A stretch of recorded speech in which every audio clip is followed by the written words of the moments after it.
After getting into the All-22, Joe Burrow, and we've talked about it, played even better than we thought. Plus, thoughts on the offensive line, Germaine Pratt's big day, T. Higgins domination, and more as we get into All-22 takeaways with Bengals fans.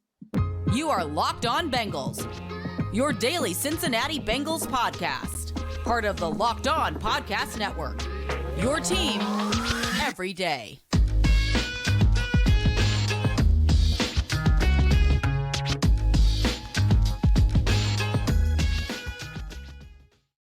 What up, Bengals fans, and welcome to another episode of the Locked On Bengals podcast. I'm your host, Jake Liscow. He's your host, James Rapien. We'll be joined by our guy, Mike Santagata at Bengals_Sands to talk about some of the All-22 takeaways in just a couple minutes. But first, really quick, got to get into some roster moves. As always, we're part of the Locked On Podcast Network here on Locked On Bengals, covering your team every day, free and available everywhere you get your podcast. And on YouTube. So if you like what we're doing here, hit the subscribe button on YouTube, hit the follow button anywhere you get your podcast. Will be delivered to your devices every day so you can make us your first listen like thousands of other Bengals fans out there. Today's episode of Locked On Bengals is brought to you by LinkedIn Jobs, helping you find the candidates you want to talk to faster. Post your job for free at linkedin.com/LockedOnNFL. So, James, quickly, those roster moves that we need to get into. Isaiah Prince, who was activated from injured reserve on Monday, added to the 53-man roster, turns around and gets waived on Tuesday. Trenton Irwin, who goes back to the practice squad, reverts to the practice squad after his third call-up of the season, now signed to the 53-man roster. He's now wide receiver 6 after Mike Thomas, who was waived on Monday, cleared waivers on Tuesday. So in the near future, you could see a couple of guys coming back to the practice squad as Khalid Kareem was claimed or was actually signed off the Bengals practice squad by the Indianapolis Colts. They now have 2 spots open on that practice squad. And the only weird thing about all of this is why burn the activation from IR, the IR return on a guy they're just going to turn around and waive in Isaiah Prince. Can't figure out that one, James. Any other thoughts? Yeah, I think you're going to see Isaiah Prince back and Mike Thomas back in the coming days. Now that they have 2 practice squad spots open, makes sense. It makes sense to bring Prince back in some form. And if you can get him back, that being said, I agree. It was a little surprising to see him after being activated get waived on Tuesday. But if he clears waivers, I expect him back, and would not shock me one bit if Wednesday, when we roll in midday, Mike Thomas is signed to the Bengals practice squad and is practicing with the team. Yeah, none of those things would be terribly surprising. And all of that speculation yesterday that we had about what was happening with these roster moves is all solved by just waiving Isaiah Prince. Nobody else was in danger. It was a procedural move, I'm assuming, for the team. But the one thing that we're going to need to wait and see probably for a couple of weeks now is Kevin Huber and Drew Chrisman, who remains on the practice squad while Kevin Huber remains on the 53-man roster. And now let's switch gears, James. Let's bring in our pal, Little Mike. Okay. There was a lot of basketball trash talk before we started the show, is where this is coming from to catch our audience. The Mike you don't want to be like. What do you have the betting BetOnline? BetOnline, yeah, the BetOnline odds at here. How much of an underdog? Jake said you were the favorite, Jake said you were the favorite, which I think is cute and adorable. But first to 11, whatever, it's ones right. and twos. I just think we need some highlight tape from both of you, and then we can set some odds. We'll get our odds makers involved, and we'll figure this thing out. But let's get to some Bengals tape, shall we, guys? You guys will figure out your basketball rivalry at some point. This will be a bit. We'll come back to this in the future. It'll be fun. Yeah. Cincinnati Bengals offensive line. Mike, you and I were talking during the game. I thought they actually played okay. You know, I sent you a message at some point, maybe the third quarter, maybe it was halftime. Offensive line's holding up okay. And you're like, yeah, except for that one run play. And then when you turn on the All-22, and I mentioned this yesterday in our episode when I said Joe Burrow managed the pocket really well. I guess that's a bit of a euphemism for the offensive line didn't play quite as well as you thought watching live when you see the All-22, outside of Jonah Williams, who had a nice bounce back game after the bye, hopefully feeling a little bit better in that formerly injured knee. Let's talk about the offensive line though, Mike. What did you see when you watched them every snap from the All-22 perspective? thought they gave up a lot of pressure, or what should be pressure. I think Joe Burrow does a really, really good job when he's on. This wasn't something he did so much weeks 1 and 2, and it was kind of an issue. But when he's on and he's in rhythm, he does such a good job of just these little micro movements and manipulations in the pocket to give his guys the advantage. They're losing to the inside, so he just takes a slight step back to his left, and now they're winning to the inside because he's moved from where he was. Mm-hmm. Or he's also not sped up like the Browns game, and then they're not able to score because he's just hitting the check down too quick, but he's perfectly on time. He's not too slow where he's taking sacks. He's not sped up where he's limiting the offense. He was dealing, and he was perfectly on time. And when you're perfectly on time, that's just right before the defense can hit you. And there was a lot of times right before the defense could hit him, he got the ball away. A couple plays, he extended the play and got out of the pocket. Didn't always make something happen. I know the one, he just threw the ball away when TJ Watt was chasing him, but it's the main one I could think of was he steps up into the pocket, almost looks to run, sees a guy, throws it on the run, just gets crushed. And I'm just like, oh, this is why I don't make the declarative statements off of just one viewing of live broadcast feed, because I was fooled. I mean, Joe Burrow had all of us fooled. I think everybody who did a post-game podcast was probably like, yeah, that offensive lineman gave him time to throw, yada, yada. And it's like, well, he threw the ball perfectly on time. It's one of those games where the pass block win rate versus the pressure allowed is not going to line up. There were a lot of pass blocking losses. It didn't result in pressure because of the way Joe Burrow played. And the key factor there for me is that he wasn't sped up. We've seen this from him at times throughout the year, and his timing, getting rid of the ball, like you said, in the last possible moment in a lot of cases, accurately was, to me, very, very encouraging, and a big part of why I'm so enthusiastic about the way he played. James, sorry I cut you off there. It's all right, little Jake. All right, let's wait. Hold on. No. Hold on. No, it's all right. Let's keep it rolling. I'm like 6 inches taller than you. All right, yeah, and 30 pounds lighter. Let's talk about Burrow in the pocket. All right, we've seen this last December. We saw it against the Chiefs. We saw it in the AFC title game against the Chiefs. The last time the Bengals played the Titans, January 22nd, I believe it was. I'm close on that date. It might not be exactly right. He was getting crushed, and yet he made plays late. Where does this game rank? Not rank, but does that look like the same Burrow? Because to me, if this Bengals team is going to make the run that they're going to have to make over the next 7 games, they need that Burrow. And what you were describing, what Jake was describing, it sounds like that Burrow. Yeah, I think it's going to be that Burrow. I don't think he takes 9 sacks. I think he's going to, when Burrow has a game like that, takes 9 sacks against the Ravens, gets crushed in that one in his rookie year, it feels like he almost has the vendetta of like, that's not happening to me again type thing. And I think it's going to be a big key for him is to be perfectly on time again this week. Might not be, making the escape and big play happen all the time, which is sometimes what you want from him. I think he does that against like the Chiefs really well, but against the Titans, I think it's gonna be more so play perfectly on time, get the ball out before they can hit you, but don't be sped up. And if he could do that, I think they could really take advantage of this Titans defense. I think this offensive line is much better too. I think he was more not sped up because he's taking all these sacks. He almost, I feel like he thought he might be a little bit more athletic than the guys he was facing. And then it turns out Jeffrey Simmons is those guys, you can't just run around and make them miss because these guys are actually super athletes, just kind of like Aaron Donald on, we don't talk about it.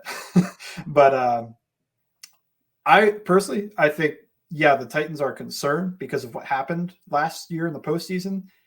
But I think it's just going to be such a key about being perfectly on time and giving his offensive line help, who is better and should be able to better handle the weird twists in front that the Titans are going to play.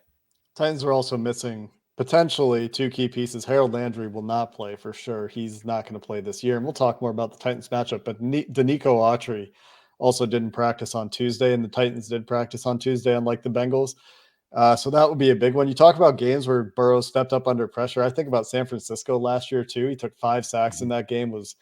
I think it was his most pressured game. It was. He was under pressure on 19 of his dropbacks in that game.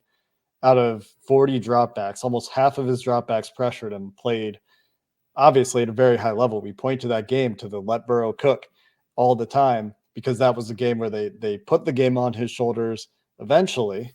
and he got them back in a position to win. It just took a little bit too long. Coming up next, T. Higgins, also fantastic. My contender for Joe Burrow in that game ball, although I do agree that Burrow, if we were only giving one out, is a little bit more deserving because of how he played. We'll talk about T. Higgins' day and what's going on with those batted passes for Joe Burrow coming up next.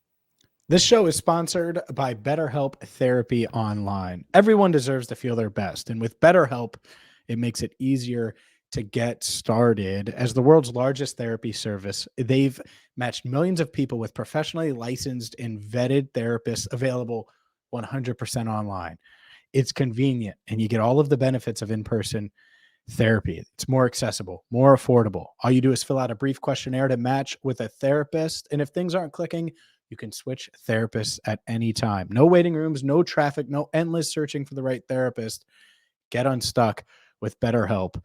Learn more and save 10% off your first month at BetterHelp.com/lockedon. That's BetterHelp.com/lockedon. BetterHelp.com/lockedon. Let's dive into the batted passes issue. First, we're on the topic of Joe Burrow. We're extolling his virtues. You were talking about how well he played, but he had 4 passes batted at the line of scrimmage, if I'm not mistaken. Maybe it was only 3 if the TJ Watt one doesn't count as a batted pass. It felt like 27, and I know that's not true, but like I think they kind of felt like a lot. Almost like back to back, like on the same drives. Well, and he had the tipped pass that was picked, and then he had the pass intercepted in a freak play again by TJ Watt. Those dang Watt brothers making those insane interceptions like that.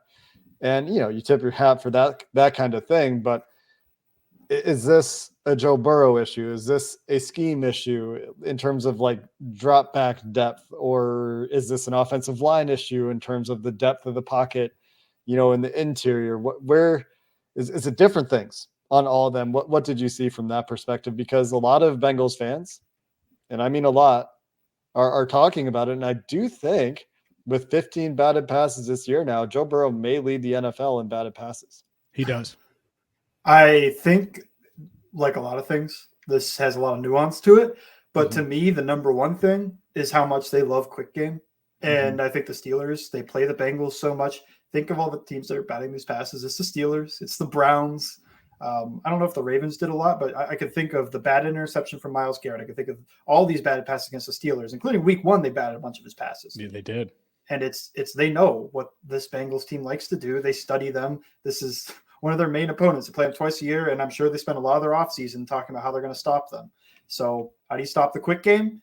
You don't rush as a defensive line. You get your hands up.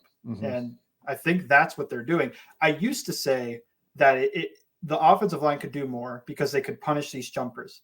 They kind of were. That was the frustrating. When TJ Watt made that catch, it was like a contested interception because Lyle Collins is hitting him in the stomach as he catches it's like as he's going to the ground. It's an and one. Yeah. It was insane. He contorted his body and everything. I mean, it was pass interference on Collins. Because you're right, though, about the division opponents saying 2 against Pittsburgh in week 1, 3 against Baltimore, I believe, in week 5, 2 against Cleveland in week 8, 3 more against the Steelers, plus the interception at the line of scrimmage and the TJ Watt interception at the line of scrimmage in week 1. So that is most of his batted passes at the line of scrimmage, tied with Justin Herbert, of all people, according to PFF, in batted passes at the line of scrimmage. A lot of quick game. Oh, that's all the Chargers have been running. Which is interesting because Herbert's average time to throw is like a half second slower than Burrow's, which is the second fastest in the NFL this year to Tom Brady, I think. Yeah, it's why I was watching the Sunday night game and they said Herbert was second. I think he had just had a pass batted though, so that might have tied them up. And by the way, Micah Parsons I think had a couple as well, but hopefully they can get that right. Like the TJ Watt stuff, it's not a huge concern, right? Like you tip your cap and you keep it moving. But hopefully there aren't as many passes batted. Go ahead. I don't think he'll ever make that play again. So just keep punishing him when he jumps. Did you think he would ever make that play again after week 1? This one was more insane to me. It was, but like they're similar, right? At least week 1, Collins isn't engaging him. He's just kind of sitting back. This one, Collins is on him and he's pushing him to the ground in the middle of the play. It's just literally, like from where I was sitting, I was like, he intercepted that. Like it took like 3 times. I don't know live broadcast wise how it felt. No, that's how it felt live broadcast. Did it? I was like, what? And then he's doing the really cool celebration, by the way. But all right, let's get to one of the highlights of Sunday, and it was T. Higgins having his coming out party, the tea time coming out party, where Jamar goes down, and it's like, all right, T. Higgins is going to have to step up. The Cleveland game was weird. He scored at the end of it. Carolina, they didn't need to rely on him because Joe Mixon was going off. T. Higgins, Jake's described it as the quietest 9 for 148 that he's seen. Dominant wide receiver performance, but it was dominant. Sands, I know it stood out to you because you were tweeting about it and you put together all 9 of his catches. Oh yeah. I mean, he did everything on that in this game. I feel vindicated because against the Browns, I was like, T was open, and like he would have had a good game if the Browns, didn't hold him and not give up those touchdowns. It's like if he was open. Yeah, he was open on those. He was open underneath, but Burrow was a little sped up, and that offensive line performance was even worse. And then the Panthers game, I was like, he's cooking them. It's just they don't need him. Like he every time they wanted him, because he wanted like 6 catches for 60 yards or something. 7 for 60. Yep. 7 for 60. And it was just like they didn't need him, but they had him whenever they wanted him. Then this game, finally, they needed him. So he was the engine of the offense to me. I know Jake thinks it was a quiet one. To me, it wasn't, but I think it was around everybody else. In my mind, I was like, oh, T is going off in this game. But I think most people didn't put that together. But yeah, he did. That's why it's quiet, right? If you're paying attention, you notice it. And if you're just kind of vibing with the game, maybe you don't as much. The 3 catches in a row, and then the 4 on I think it was the first 90. It was the 92-yard drive at the end of in the second quarter. 4 catches on that drive, 3 back to back to back. That's when you're like, when you're wide receiver 1, when it's like, hey, T's open, we're going to keep feeding him and feeding him and feeding him. And this is Pittsburgh on the road. Like that's not normal. That's really tough to do. And he did. And it was everything. Like there was slants and stuff. There was curl routes. There was hitch routes. Did a little bit after the catch. Honestly, we didn't see what I think is the patented T route, that dig route, maybe because Pittsburgh's ready for it. When they run dagger and stuff, they always have him on that dig.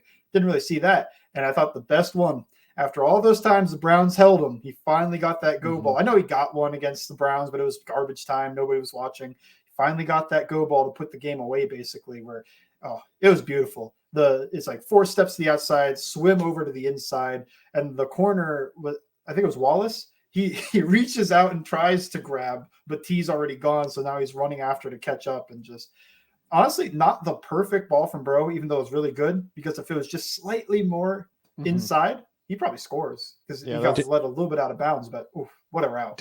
Did they double him often?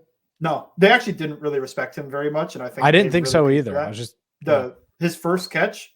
The Bengals went into a nub trips look, which is nub means the tight ends on the one side, trips is 3 wide receivers on the other. So they got Boyd, Higgins, and I believe Irwin on the left side. And the Steelers didn't even have a corner follow him. They matched him up with Terrell Edmonds. And it was just like, I think Burrow was like, you serious?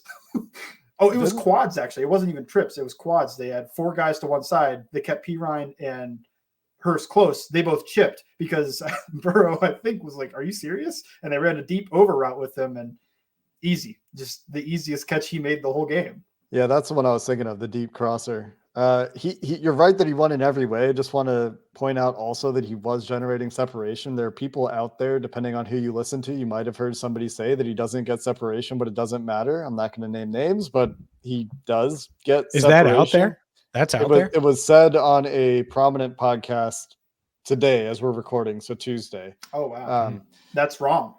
Yeah, no, I mean, you turn on the tape, he's getting separation in this game. Like, I had a bird's eye view of it. Watch the go ball. The go ball had separation. It's not like he made the go ball, the comebacks. I mean, he's getting separation against man in this game. He's finding open spots against zone. He has a great feel for that. The dig route, you're right, that was conspicuously missing, but that was a Joe Mixon route this week, which was my goodness, what a play call. Incredible play to put Joe Mixon on the dig. I thought that was, we're not going to have time to get into it in great detail here, but that was one of my favorite play calls of the game. As it happened live, I tweeted, that's one to go back and watch on all 22. That was a really cool play. T. Higgins doing what he's done before, but without Jamar Chase on the field, pretty impressive stuff. for him, and a pretty impressive game for Germaine Pratt. And that might be an understatement. If there was a game ball per side of the ball on the defensive side, it's definitely going to Germaine Pratt. We'll get into his game and some other notes on the defense to finish up the show coming up next. These days, every new potential hire can feel like a high-stakes wager for your small business. And that's why when you're looking for the T. Higgins of your company and you're looking for the next Germaine Pratt of your company, you need LinkedIn Jobs. LinkedIn Jobs helps find the right people for your team faster and for free.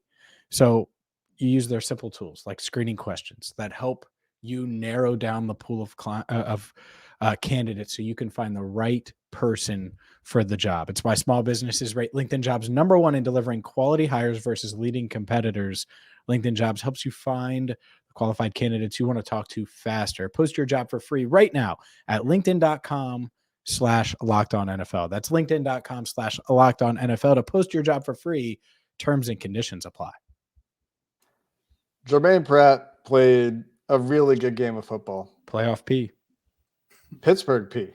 Pitt P, I think, was the self moniker for Germaine Pratt this week. And I didn't hear your question, Mike, but he's been really good this year in general. Not every game, obviously, but he's had a lot of pretty dang good games. The Bengals at linebacker this year are pretty good, but this week was probably his best performance, Mike, would you say? I mean, the run game stuff, obvious when you're watching live. Some of the hits he put on Najee Harris, coming unblocked, getting some of those tackles for loss were pretty special. Out of his 7 tackles, according to PFF, 6 of them qualified as defensive stops, which means it wasn't a successful play for the offense, meaning they didn't gain a first down or didn't gain, X percentage of yards to stay ahead of the chains. Pretty good game. What did you see on tape, Mike? Oh my goodness. So this guy was just aggressive. What's called a fast fit. A fast fit is when the other team's running zone. There's a hole that sometimes will open up because, let's say, the backside tackle wants to give help to the tight end who can't block that well, and then the backside guard, he's going over to go take the nose. That opens a hole. And a lot of teams, and the Bengals were like this most of the time, but not this week. They don't shoot it because you shoot that gap, you lose a guy at the second level. Germaine Pratt was shooting that and succeeding just about every time he did. Even on the touchdown where Cam Sample gets driven 6 yards and Mike Hilton jumps inside for some reason and Bates gets hurdled, he still shot the gap and got there. If the edge held up at all, I think he's making at least hitting him somewhere around the line of scrimmage, if not the backfield. He was a maniac about doing this because the Steelers were running a lot of this zone stuff. So he's fast fitting through the backside a ton, and they put him on run blitzes. I think he's a really effective run blitzer. And then even more than that, not more than that, but just to add to that, they put him on the edge like they do sometimes, and he stops a jet sweep. That you leave that guy unblocked on the edge on those jet sweeps because you don't think he's going to make the play. And he made the play. And I know he said after the game, this is, I think, bigger in Steelers fans than it is for Bengals fans. He said basically, yeah, we knew what they were running. Like they run 5 plays or something like that. They run only so many plays. We knew what they were running. Mm-hmm. It looked like he did. Like I don't know what it was exactly, but yeah, he was film study, baby. Maybe that's it though. Like I remember the first time Jessie Bates played Ryan Tannehill, and I'm telling this story. 1, it relates to you. 2, it relates to this week with the Titans. It was week 7 of 2020, and he had the interception in the red zone, and the Bengals. It was a big win going into the bye, and he was like, "Oh, Ryan Tannehill has some tells," and it just looked like Bates knew how to read Ryan Tannehill. So maybe it's a big Bates week, and I had forgotten about that. But yeah, maybe that's it because you play faster if you know, and you're really confident in what you're seeing. And so maybe that's what we saw. It might be that simple. First play of the game in the postseason against the Titans. What was the play? Yep. Bates interception. Yep. Yeah. So it could be that simple though. Seriously, Mike, for Germaine against the Steelers. I think the defense in general also either knew some tells or they knew that these they would shift the linebackers really late into the play. And I don't think the Steelers offensive line in general was accounting for that at all, because there was 1 or 2 plays that they just shift the linebackers, and oh my goodness, what a gap for him to run through. I think I might have been able to run. I wouldn't have made the tackle, but I think I could have ran through there and got run over. What about the rest of the defense? Germaine Pratt, really good game. I thought Logan Wilson had a pretty nice game. I thought Trey Hendrickson was incredible in the second half in particular. Sam Hubbard played a standard for this year, really good game. Sam Hubbard's been really good this year, but the Bengals still managed to give up 30 points, and I know 7 of them are in garbage time to the Pittsburgh Steelers, some of those on short fields. What went wrong in the first half from what you could tell? Everything, for the most part. Let's be more specific. Okay, so nothing went right. I mean, Pratt made a few plays in the first half. You get some run stops from the guys you think would make plays, but they weren't consistent enough to be able to make those splash plays to stop the run game. The run game was working out okay, especially when Hendrickson left. Like that play that I think everybody's seen, that Najee jumps over Bates and scores a touchdown, is just so many guys did the wrong thing that it was just like a team effort. Cam Taylor-Britt fall on that play? Pretty sure he fell. He did. Yeah, he might have gotten blocked, but he was on his face. Cam Sample did not. He got blocked by a tight end. I think backup tight end. Yeah, didn't. Yeah, so you want a little bit more probably from your contender. And Mike Hilton goes inside for some reason. Yeah. If it was somebody else, I'd question something, but it's like Mike Hilton just made a mistake. I'm okay with this. I thought Mike Hilton actually played okay in general. He wasn't one of the bad performances on the week. I think there was a little bit of Lou wanted to blitz early. I don't know if this was something he saw in Kenny Pickett about he doesn't respond well to pressure, or the Steelers offensive line can't handle these blitzes. And the blitzes were getting home just too late. And so it didn't matter. Pickett was able to find usually Pickens having an advantage and was able to get the ball out. When they stopped blitzing, he wasn't doing as hot. And were those blitzes or were they creepers? It looked like a lot of sim pressure to me where they were dropping guys out, but were they like, how are you using the word blitz here? Using it to define sending more than 4? Or I use it to define more than 4, but I do think it's just they were sending non-traditional rushers a lot, which could include creepers as well. The one thing is that the pass breakup from Trey Hendrickson, that was a 0 blitz. They just ran a peel on it. A peel means that if the back is going to release to that side, you have to run with him. So Hendrickson takes a few steps like he's coming on this blitz. Najee releases on a wheel route. He's so underrated at doing this because he's done it multiple times every year. Stops, turns, runs with the running back. And then this time he actually got targeted and broke it up. It was just like fantastic. Really I don't think you could ask more. When they ran that back in Lou's first, I think his first year here, they had Dunlap on appeal, and he did not do the same thing. It was, I think Dunlap was like, "You want me to run with who?" He tried to hit him.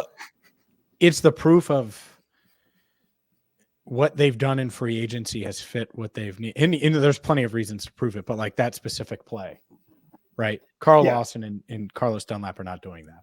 Yeah, Trey Hendrickson, a guy they got, is doing that. So. Yeah, it's a really tough play. So, like, I'm not even blaming those other guys, especially. I'm just saying. But yeah, what you're saying is absolutely true. And also, I think they buy in a little bit more. But anyway, I think they were sending real blitzes. Just a little. They sent some run blitzes. They sent these blitzes after the passing game. It felt like almost every third long early on was a blitz or at least a creeper. And then it was Mike White. I wanted more of this. I wanted more disguises because when they just dropped back, he was tearing that apart because he's seen that since high school. Kenny Pickett, I don't know what it is. He was doing great against these exotic looks. And then they just start playing normal coverage, Tampa 2, 2-man, cover 3, whatever. And he wasn't getting the ball to the open guys as much. Maybe it's like he doesn't trust or have the anticipation to know with my arm strength, I need to be able to hit this window right now type stuff. But it just seemed like when they actually spent the resources into coverage rather than into the pass rush, they succeeded a lot more. I think there was also just, I don't know if you want to call it miscommunications, mental errors, breakdowns, whatever. there's the play when they ran a bunch. It looks like to me, Jessie Bates was right to run with that over route because Eli Apple is off and to the outside. I don't know a single coverage where you want that guy running through his two corners to run with the over route. I think, I don't know what he saw there, but he's supposed to be taking that, and he was the one to turn around and run after it, which is a little bit of I tell sometimes. And then the other one, I thought it was on Bates, but it seems like the Bengals think it was on Cam Taylor-Britt where they ran that dig and go double move.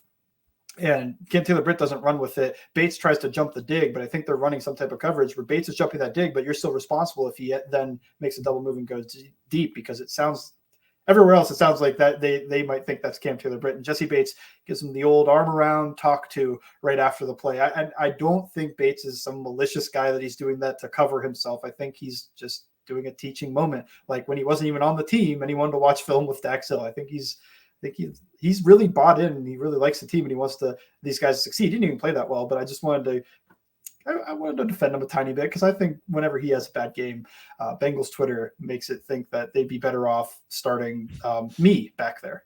Yeah. Which isn't true. You do not want to start little Mike. No chance. It's so mean, James.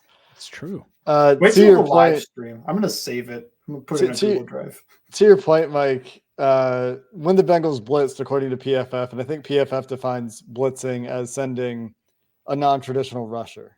I think that's their definition. I could be wrong about that.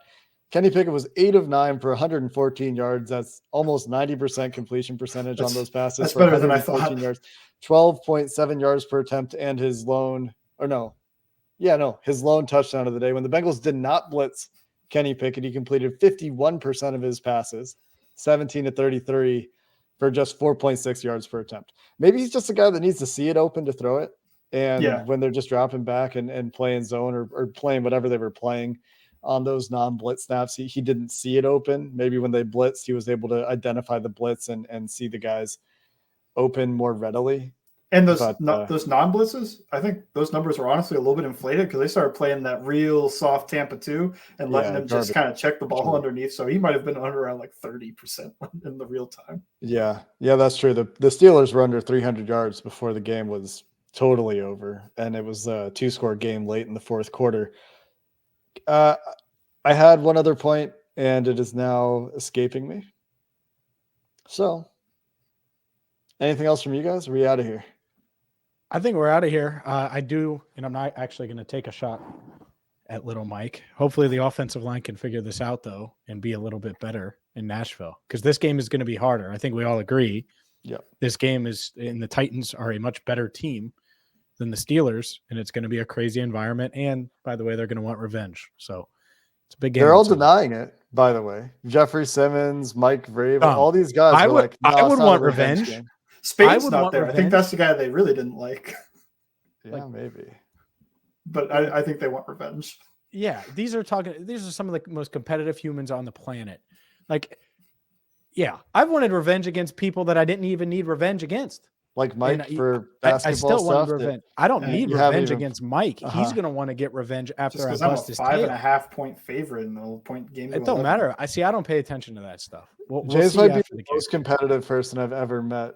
It's going to suck. Doesn't work in a field that is professionally competitive. I know journalism is competitive, like by nature, but it's not like competing as part of your job description like it is. He's not shoving Ben Baby into a trash can on his way to go get an interview.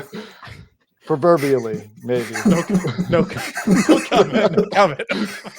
Trying to get me in trouble, man. My God, Ben, you're trying to get me in trouble. Right. Well, let's get out of here before we get. I'm going to mute my mic. Hey, don't turn my mic off, Jake. Don't. You should have just. Well, you said you're going to mute yourself. You kind of betrayed yourself there, James. Anyway, that's going to do it for this episode of the Locked On Bengals podcast. We've got Crossover Thursday coming up, and then it's Thanksgiving. Thanksgiving is this week. Did you guys know that? Probably. Anyway, until next time, Bengals fans, thanks for listening to the Locked On Bengals podcast. Hoo day, and have a good one.